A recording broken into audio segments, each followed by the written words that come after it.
اعوذ باللہ من الشیطان الرجیم بسم اللہ الرحمن الرحیم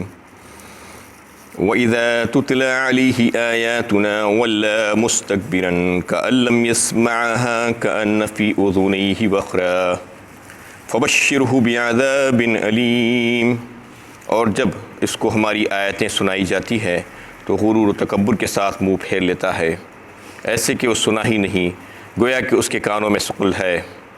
یعنی کانوں میں ڈاٹ کی طرح کوئی چیز لگی ہوئی ہے جو سننے سے مانع ہو رہی ہے، بس اس کو دردناک عذاب کی بشارت دے دیجیے۔ یہ سورہ لقمان کی 7ویں آیت ہے۔ اس سے پہلے کی آیت میں یہ بات واضح ہو چکی تھی کہ لوگوں میں سے بہت سے ایسے ہیں جو لہو الحدیث لے کر آتے ہیں، لہو اور بیکار باتیں خرید کر لاتے ہیں۔ لہو الحدیث کی تعریف اس میں یہ بتائی گئی تھی جو بیکار اور فضول ہو، وقت گزاری کا مشغلہ ہو، اور اس قسم کی چیزیں جو اللہ اور اس کے رسول سے دور کر دے اور اللہ کے کلام سے دور کر دے اور اللہ کی عبادت سے، اس کی یاد سے غفلت میں ڈال دے، وہ سارے کام لہو الحدیث ہی ہیں۔ تو اس آیت میں انہی قسم کے لوگوں کا تذکرہ کیا جا رہا ہے کہ جب ان کو ہماری آیتیں سنائی جاتی ہیں تو غرور و تکبر کرتے ہیں، یعنی اس کو چھوٹا سمجھتے ہیں اور اس کے بعد منہ پھیر کر چلے جاتے ہیں۔ کأن لم یسمعھا، اور ایسا کرتے ہیں جیسا کہ انہوں نے اس کو سنا ہی نہیں، یعنی اللہ اور اس کے رسول کی بات سنائی جا رہی ہے، اللہ کا کلام ان کے سامنے پیش کیا جا رہا ہے تو اس کو چھوٹا سمجھ کر پلٹ کر چلے جاتے ہیں، جیسا ان کے کانوں میں ڈانٹ لگ گئے ہیں، بالکل ایسا کہ انہیں سنائی نہیں دے رہا ہے۔ اس قسم سے وہ تکبر کا اظہار کرتے ہیں۔ ایسے لوگوں کے لیے اللہ تعالیٰ فرما رہے ہیں کہ خوشخبری دے دو ان کو دردناک عذاب کی، جو اللہ کے کلام کے ساتھ ایسی بے رخی برتتے ہیں۔ ان الذین آمنوا وعملوا الصالحات لهم جنات النعیم، جو لوگ ایمان لائے اور نیک کام کرتے رہے، یعنی جنہوں نے الہی تعلیمات کو قبول کیا اور اس کے مطابق زندگی بسر کرتے رہے، تو ان کے لیے نعمتوں سے بھری ہوئی جنت ہے۔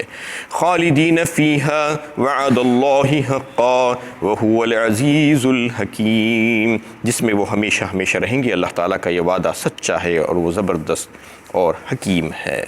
اس میں اس کے برخلاف دوسرے لوگوں کا تذکرہ کیا جا رہا ہے کہ جو ایمان لائے ہیں اور عمل صالح کیے ہیں اور اپنی زندگی کو انہوں نے سنوارا ہے، تو پھر ان کے لیے نعمت بھرے باغ ہیں، اور پھر اس میں سے وہ نکالے نہیں جائیں گے بلکہ ہمیشگی ان کو وہاں پر ملے گی، ہمیشہ ہمیشہ وہ وہیں پر رہیں گے۔ یہ اللہ تعالیٰ کا وعدہ ہے اور اللہ کا وعدہ سچا ہے، اس میں کسی قسم کی کوئی جھوٹ کی آمیزش نہیں ہو سکتی۔ وہو العزیز الحکیم، اور دو صفتیں اللہ تعالیٰ کی اسماء الحسنیٰ میں سے یہاں پر لائی گئی ہے، العزیز اور الحکیم کہہ کر، یعنی وہ زبردست اور غلبے والا ہے، جو چاہے وہ عطا فرما سکتا ہے اپنے بندوں کو، اور پھر اس کے سارے کام حکمت سے پر ہے۔ خلق السماوات بغیر عمد ترونها وألقى في الأرض رواسي أن تميد بكم وبث فيها من كل دابة وأنزلنا من السماء ماء فأنبتنا فيها من كل زوج كريم۔ اللہ ہی آسمانوں کو ستونوں کے بغیر پیدا کیا جس کو تم دیکھتے ہو، اور زمین پر پہاڑوں کا سلسلہ قائم کیا تاکہ تم کو لے کر ہلنے نہ لگے، اور اس میں ہر طرح کے جانور پھیلا دیے، اور ہم نے آسمان سے پانی برسایا، پھر ہم نے اس میں ہر قسم کی نفیس چیزیں اگائی۔ اس میں اللہ تعالیٰ اپنی قدرت کی بہت سی نشانیوں کا اظہار کر رہے ہیں تاکہ بندہ اس کو سمجھے، کیونکہ انسان اس پر سے روزانہ گزرتا ہے اور اس کا مشاہدہ کرتا ہے، لیکن اس کے باوجود اس میں غور و فکر نہیں کرتا۔ دعوت فکر دی جا رہی ہے کہ دیکھو یہ چیزیں اگر تمہاری سمجھ میں آ جائیں گی تو پھر اللہ کی توحید تمہاری دل میں بیٹھ جائے گی، اور اللہ کی توحید اگر دل میں بیٹھ جائے گی تو پھر تم اس کی عبادت کرنے لگو گے، دوسروں کے اس کے ساتھ شریک نہیں کرو گے، اس کے ساتھ شرک نہیں کرو گے۔ تو سب سے پہلی بات جو اس میں جس کا اظہار کیا گیا ہے اللہ کی قدرت کی سب سے بڑی نشانی، وہ یہ ہے کہ آسمان کو بندہ دیکھتا ہے، انسان دیکھتا ہے کہ کیسا وہ بغیر ستونوں کی، بغیر پلرز کے اللہ تعالیٰ نے اس کو کھڑا کر دیا ہے۔ رفع السماوات بغیر عمد ترونہا کہا ایک مقام پر سورہ رعد پارہ 13 میں بھی اللہ تعالیٰ نے آسمانوں کو اللہ تعالیٰ ہی، اللہ الذی رفع السماوات بغیر عمد ترونہا، اللہ ہی ہے جو بلند کیے ہیں آسمانوں کو بغیر کسی ستون کے۔ جب آپ دیکھتے ہیں کہ آپ ایک چھوٹا سا سلیب ڈالتے ہیں تو آپ کو کئی ایک کالمس لگانا پڑتا ہے اس میں، لیکن اللہ کی شان دیکھیے کہ انہیں حد نگاہ تک آپ دیکھتے جائیے، آسمان ہی آسمان آپ کو نظر آئے گا، لیکن کہیں پر بھی آپ کو کوئی پلر کوئی ستون نظر نہیں آئے گا۔ اللہ تعالیٰ یہ بتانا چاہ رہے ہیں کہ غور و فکر کرو، ذرا دیکھو تو صحیح کہ ہم نے کیسا تمہارے لیے چھت کا انتظام کر دیا ہے، بغیر عمد ترونہا وَأَلْقَى فِي الْأَرْضِ رَوَاسِيَ أَن تَمِيدَ بِكُمْ، اور پھر زمین کی طرف دیکھو کہ زمین گول ہے، یعنی گلوب پر اگر آپ نظر ڈال کر دیکھیں دنیا کے تو پتہ چلے گا کہ زمین چپٹی نہیں ہے، یعنی اور جو ہے اس کو جو ہے مسطح نہیں بنایا گیا تھا، گول بنایا گیا تھا، لیکن اس کے باوجود بظاہر ایسا دکھتا ہے کہ بالکل مسطح ہے، پلین لینڈ ہے، اور اس پر آپ چلتے پھرتے ہیں آرام سے فرش کی طرح، اور پھر اس پہ جو ہے بڑی بڑی تعمیرات کرتے ہیں، بلڈنگز بناتے ہیں، اور آرام کے ساتھ راحت کے ساتھ زندگی بسر کرتے ہیں۔ یہ کیسے ممکن ہوا؟ اللہ تعالیٰ فرما رہے ہیں وَأَلْقَى فِي الْأَرْضِ رَوَاسِيَ أَن تَمِيدَ بِكُمْ، ہم نے پہاڑوں کو اس میں گاڑ دیا میخوں کی طرح۔ أَلَمْ نَجْعَلِ الْأَرْضَ مِهَادًا وَالْجِبَالَ أَوْتَادًا، اللہ تعالیٰ نے سورہ نبا میں فرمایا کیا ہم نے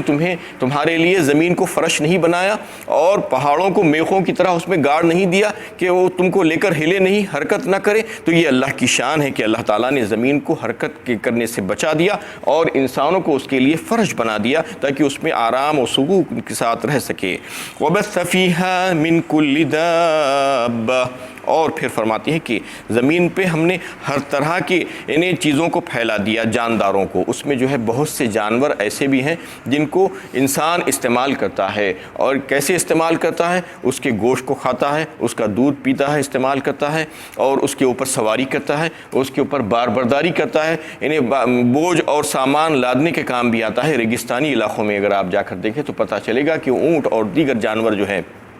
انہی کو استعمال کیا جا سکتا ہے، وہاں پر یہ یعنی 2 ویلرز 4 ویلرز یا جو ہے دوسرے گاڑیاں نہیں چل سکتی ہیں وہاں پہ ریگستانی علاقوں میں، صحرائی علاقوں میں۔ تو یہ اس کے بہت سے کام ہیں، اللہ تعالیٰ بتا رہے ہیں کہ اس کو جو ہے انسان استعمال کرتا ہے، اور پھر اپنی زیب و زینت کے لیے اور آرائش کے لیے بھی جو ہے جیسے گھوڑے رکھے جاتے تھے اور دیگر جانور رکھے جاتے ہیں بعض علاقوں میں، تو یہ سارے کام جو ہے انسان اس سے لیتا ہے اور یہ جانور اس کے فائدے کے لیے ہے۔ اس طریقے سے ہم نے بہت سے جانداروں کو یعنی زمین پر پھیلا دیا ہے۔ وَأَنزَلْنَا مِنَ السَّمَاءِ مَاءً، اور پھر فرماتے ہیں کہ ہم نے آسمان سے پانی کو برسایا، اور پھر پانی کو برسا کر فَأَنبَتْنَا فِيهَا مِن كُلِّ زَوْجٍ كَرِيمٍ، اس کے ذریعے سے ہم نے زمین سے نباتات کو اگایا، یعنی خوشنما، خوش رنگ، خوش ذائقہ، بے شمار قسم کی انواع و اقسام کے جو ہے پھل اور پھول اور پھلاری اور دیگر جو ہے چیزیں جو انسان استعمال کرتا ہے، کھاتا ہے بطور غذا کے، اس کو ہم نے جو ہے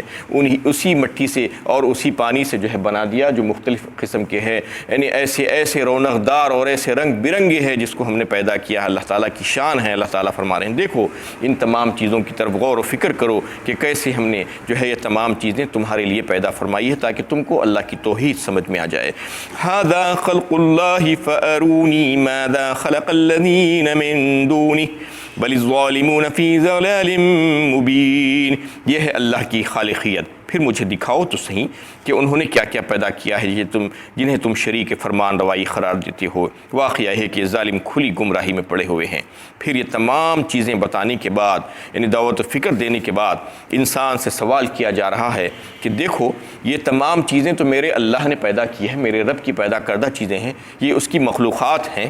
اور تم بتاؤ تو صحیح تم جن کی عبادت کرتے ہو اور جن کو تم پوچھتے ہو اور جن کو تم پکارتے ہو اور دعائیں کرتے ہو ان سے، تو انہوں نے کیا پیدا کیا ہے؟ اس میں سے ایک چیز ہے تو بتلا دو، اس میں سے یہ تمام چیزیں جو گنوائی گئی ہیں اس میں سے کیا ایک چیز پر بھی کوئی دعویٰ کر سکتا ہے تمہارا وہ معبود جن کی تم عبادت اور پرستش کرتے ہو؟ اللہ تعالیٰ خود سوال کر رہے ہیں فَأَرُونِي مَاذَا خَلَقَ الَّذِينَ مِن دُونِهِ، یعنی اللہ کے سوا تم پکارتے ہو، یہ سب جو ہے غلط باتیں ہیں، تم جن کی عبادت کرتے ہو وہ اس بات کے لائق اور مستحق نہیں ہو سکتے، کیونکہ ان تمام چیزوں کا پیدا کرنے والی جو ذات ہے وہ اللہ، وہی اس بات کی مستحق ہے کہ اسی کی عبادت کی جائے، اسی کے سوا کسی اور کی عبادت نہیں ہو سکتی۔ اللہ تعالیٰ نے اس سے واضح فرما دیا کہ دیکھو توحید تم کو سمجھ میں آ جائے گی، شرک کی طرف تم جو جاتے ہو تو اس سے جو ہے رک جاؤ اور سمجھ جاؤ کہ اللہ تعالیٰ کی توحید کیا ہے، ان تمام چیزوں کا خالق کون ہے، جب کہ اللہ ہے، جب اللہ ہے تو پھر اسی کی عبادت ہونی چاہیے، اور اگر تم ایسا نہیں کر رہے ہو تو واقعی بھی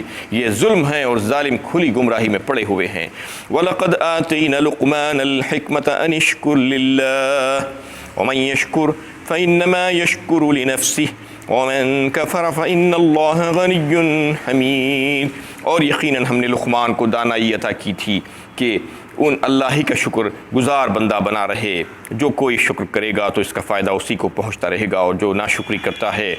تو اللہ تعالیٰ بے پرواہ اور مستغنی ہے۔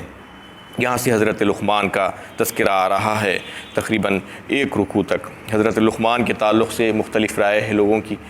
حضرت اکرمہ رضی اللہ تعالیٰ عنہ کا قول یہ تھا کہ حضرت لقمان اللہ کے نبی تھے، لیکن جمہور صحابہ اور دیگر حضرات کی رائے ہے کہ حضرت لقمان نبی نہیں تھے بلکہ اللہ کے ولی تھے، اللہ کے اچھے اور نیک اور سچے بندے تھے، اور اللہ تعالیٰ نے ان کو حکمت عطا فرمائی تھی، جس کا ذکر اس آیت میں بھی آ رہا ہے۔ وَلَقَدْ آتَيْنَا لُقْمَانَ الْحِكْمَةَ أَنِ اشْكُرْ لِلَّهِ۔ تو حکمت کیا چیز ہے؟ ابو حیان نے جو ہے حکمت کو جو ہے واضح فرمایا، اس کی تعریف کی کہ حکمت وہ ہے جو مؤثر ہو، جو بات مؤثر ہو اور جس سے لوگ نصیحت حاصل کریں اور جس کو محفوظ کر کے دوسرے لوگوں تک پہنچائیں، یہ جو ہے حکمت ہے۔ اور حکمت کے تعلق سے بہت سے اقوال ہیں۔ حکمت وہ ہے جو گہرائی کی باتیں، گیرائی کی باتیں، دانائی کی باتیں، دانشمندی کی باتیں، عقل، فہم، شعور، یہ تمام چیزیں، فراست، یہ سب جو ہے حکمت ہی کہلاتی ہے۔ یعنی وہ باتیں جو گہری باتیں ہوں، جو علم کی باتیں ہوں، جو فراست کی باتیں ہوں، جو ہوشیاری کی باتیں ہوں، جو دانشمندی کی باتیں ہوں، تو اللہ تعالیٰ نے ان کو حکمت عطا فرمائی تھی، ان اشکر للہ۔ اور پھر فرماتے ہیں کہ اللہ تعالیٰ نے ان سے یہ بات کہی تھی کہ اللہ کا شکر گزار بندہ بنا رہے۔ تو سب سے بڑی حکمت تو یہ ہے کہ بندہ اللہ تعالیٰ کی نعمتوں کو لے کر اس سے استفادہ کر کے اس کا شکر ادا کرنے والا بندہ بن جائے۔ سب سے بڑی حکمت ہے، سب سے بڑی سمجھداری اگر کسی کی ہو سکتی ہے تو یعنی ہر انسان اللہ تعالیٰ سے بے شمار نعمتیں لیا ہے، اس کی پیدائش سے لے کر جب تک کہ وہ زندہ ہے، اتنی نعمتیں کہ وہ گن نہیں سکتا۔ تو نعمتوں کا جو ہے اللہ تعالیٰ کا شکر ادا کرنا چاہیے۔ اللہ تعالیٰ یہ فرماتے ہیں کہ جو اللہ تعالیٰ کا شکر ادا کرنا سیکھ لیا، وہ سب سے بڑی حکمت اس کے پاس آ گئی۔ تو اس طریقے سے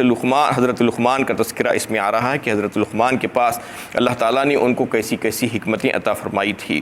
اور ایک واقعہ ان کا جو ہے تذکرہ کیا جاتا ہے کہ کسی نے ان سے آ کر پوچھا کہ آپ کو یہ حکمت کیسے عطا فرمائی گئی؟ تو انہوں نے کہا کہ میری راز بازی کی وجہ سے، میری امانت داری کی وجہ سے، اور میرے جو ہے ان چیزوں کی وجہ سے جو میں بے فائدہ باتیں جو ہے لوگوں سے نہیں کرتا ہوں بلکہ خاموش ہو جاتا ہوں۔ یہ سب سے بڑی اچھی جو ہے عمل ہے کہ انسان فضول میں بیکار بکواس نہ کرتا پھرے، جب کوئی اچھی بات اس کو معلوم ہو تو اس کو کہہ دے، ورنہ خاموش رہ جانا زیادہ بہتری ہے۔ اور جو ہے راز باز ہونا چاہیے، صحیح اور درست بات کرنا جب بھی کرے، اور امانت داری کا ہمیشہ لحاظ کرنا۔ ان تمام چیزوں کی وجہ سے اللہ تعالیٰ نے مجھے حکمت عطا فرمائی ہے، یہ حضرت لقمان نے کہا۔ اور بتایا جاتا ہے کہ حضرت لقمان ایک غلام تھے، اور ان کے آقا نے کبھی ان سے ایک وقت یہ کہا کہ ایک بکری کو لے جا کر ذبح کرو، اور اس میں سے اس کی جو بہترین چیزیں ہیں لے کر آ جاؤ میرے پاس۔ تو وہ بکری کو ذبح کرنے کے بعد اس میں سے اس کی زبان اور دل لے کر آئے، اور پھر دوسرے موقع پر پھر سے آقا نے کہا کہ ایک بکری کو لے جا کر ذبح کرو اور اس میں سے اس کی بدترین جو چیزیں ہیں لے کر آؤ۔ تو پھر سے انہوں نے لے جا کر اس کو ذبح کیا، اور اس میں سے پھر وہی زبان اور دل لے کر آ گئے۔ تو پوچھا گیا کہ یہ کیا معاملہ ہے؟ اس سے پہلے بھی آپ دل اور زبان لے کر آئے، اور اب بھی جو ہے جب بدترین چیزوں کے تعلق سے کہا گیا تو اب بھی آپ دل اور زبان لے کر آئے؟ تو کہا کہ ہاں، یہ زبان اور دل جو ایسی چیز ہے کہ اگر یہ صحیح اور درست ہو تو انتہائی بہترین ہے، اور اگر یہی جو ہے خراب ہو جائے تو پھر یہی جو ہے سب سے بدترین ہو جائے گی۔ تو ایسا ہی معاملہ ہے کہ انسان کو اپنا دل پاک و صاف رکھنا چاہیے اور اپنی زبان کی حفاظت کرنا چاہیے۔ زبان سے جو بات کہہ رہا ہے اس کو سمجھ کر کہنا چاہیے، نہیں کہ زبان ہے اس میں ہڈی نہیں ہے جو چاہے کہہ دو، یعنی ایسا نہیں ہے۔ ایسا ہی لوگ کر کر جو ہے تباہ ہو رہے ہیں، برباد ہو رہے ہیں۔ زبان ہی انسان کو جہنم میں لے کر چلی جاتی ہے۔ اس لیے بات کرنے سے پہلے 1000 بار سوچنا چاہیے کہ واقعی میں یہ بات درست ہے یا نہیں ہے۔ راست اور صحیح بات، درست بات کرنا چاہیے، اس کا حکم دیا گیا ہے۔ جو زبان کی اور شرمگاہوں کی حفاظت کرنا جان لیتا ہے اس کے لیے اللہ کے نبی صلی اللہ علیہ وسلم نے جنت کی بشارت دے دی ہے، خوشخبری دے دی ہے، اور اس کی ضمانت دے دی ہے۔ تو اس طریقے سے زبان کی حفاظت بہت بہترین چیز ہے اور ضروری چیز ہے۔ اس کے علاوہ دل کی جو بیماریاں ہیں اس کو بھی جو ہے انسان اس کا لحاظ کرنا چاہیے کہ دل میں گندگی نہ ہونے پائے۔ دل کی جو بیماریاں ہیں وہ حسد ہے، بغض ہے اور غیبت ہے، اس قسم کی بہت سی بیماریاں ہیں، اس سے بچنا بے حد ضروری ضروری ہے، کیونکہ دل میں گندگی رکھنے کے بعد اگر آپ کوئی بھی عمل کریں گے تو پھر وہاں پر اللہ تعالیٰ نہیں آئیں گے، اللہ تعالیٰ اس کا جو ہے آپ کو اجر عطا نہیں فرمائیں گے۔ تو اس طریقے سے انہوں نے جو ہے یہ گر کی بات بتائی تھی اور یہ حکمت کی بات بتائی تھی کہ یہ اس وجہ سے ہے کہ میں جو ہے بیکار اور بیہودہ اور لہو بات نہیں کرتا ہوں، درست بات کرتا ہوں، اور میرے پاس امانت داری ہے، اور میں جو ہے میں نے خاموش رہ جاتا ہوں جب کوئی بات مجھے سمجھ میں نہیں آتی۔ وَمَن يَشْكُرْ فَإِنَّمَا يَشْكُرُ لِنَفْسِهِ، اور پھر ایک بات اس میں یہ بات بتائی گئی کہ جو کوئی اللہ کا شکر ادا کرتا ہے تو وہ کوئی اللہ پر احسان نہیں کر رہا ہے بلکہ خود اس کی ذات کے لیے فائدہ ہے۔ اللہ تعالیٰ فرماتے ہیں وہ کیسے، لَئِن شَكَرْتُمْ لَأَزِيدَنَّكُمْ وَلَئِن كَفَرْتُمْ إِنَّ عَذَابِي لَشَدِيدٌ۔ ایک ضابطہ بتا دیا گیا سورہ ابراہیم پارہ 13 میں، جو کوئی اللہ کا شکر ادا کرے گا اللہ تعالیٰ کی نعمتوں کے لینے کے بعد تو پھر ہم اس کو مزید عطا فرمائیں گے۔ یہ جو ہے فارمولہ ہے، کوئی اگر یہ چاہتا ہے کہ اس کی نعمتوں میں مزید اضافہ ہوتا جائے تو پھر وہ اس کو شکر ادا کرتے ہی رہنا چاہیے۔ اور صحیح شکر یہ ہے کہ اللہ کا شکر کہہ دینے سے نہیں ہوتا، بلکہ اللہ تعالیٰ نے جس نے جو ہے تم کو یہ نعمتیں نوازی ہیں اس کو جو ہے صحیح راہ میں استعمال کرنا اور اس کی جو ہے جو مرضیات ہے اس کے مطابق اس کو استعمال کرنا، یہ اللہ کا شکر ہے۔ اس کی نافرمانی میں، معصیت میں استعمال نہیں کرنا اور جو ہے اس کی مرضیات میں استعمال کرنا، یہ صحیح شکر ہے۔ اور اگر کوئی ایسا کرے گا تو اس کی ذات کو اس سے فائدہ ہوگا، ورنہ اللہ تعالیٰ تو بے نیاز ہے۔ وَمَن كَفَرَ فَإِنَّ اللَّهَ غَنِيٌّ حَمِيدٌ فرما دیا گیا، یعنی اپنی ذات میں محمود ہے اللہ تعالیٰ اور ساری صفتوں والے ہیں، وہ کسی کے محتاج نہیں ہیں۔ اور اگر ساری زمین کے لوگ مل کر بھی جو ہے ان کا کفر کریں اور ان کی ناشکری کریں تو ان کی کبریائی اور ان کی بادشاہت میں کسی قسم کا کوئی فرق آنے والا نہیں ہے، کوئی کمی آنے والی نہیں ہے۔ اس کا تذکرہ بھی سورہ ابراہیم میں جو ہے حضرت موسیٰ علیہ السلام کی زبانی اللہ تعالیٰ نے کرا دیا، وقال موسیٰ ان تکفروا انتم ومن فی الارض جمیعا فإن اللہ لغنی حمید۔ تم اور سب مل کر زمین پر جتنے بھی ہو وہ سارے کے سارے اللہ تعالیٰ کی ناشکری کریں گے بھی تو اللہ تعالیٰ کی کبریائی میں کوئی فرق نہیں پڑے گا، اس کی سلطنت میں کوئی فرق نہیں پڑے گا۔ وآخر دعوانا ان الحمد للہ رب العالمین۔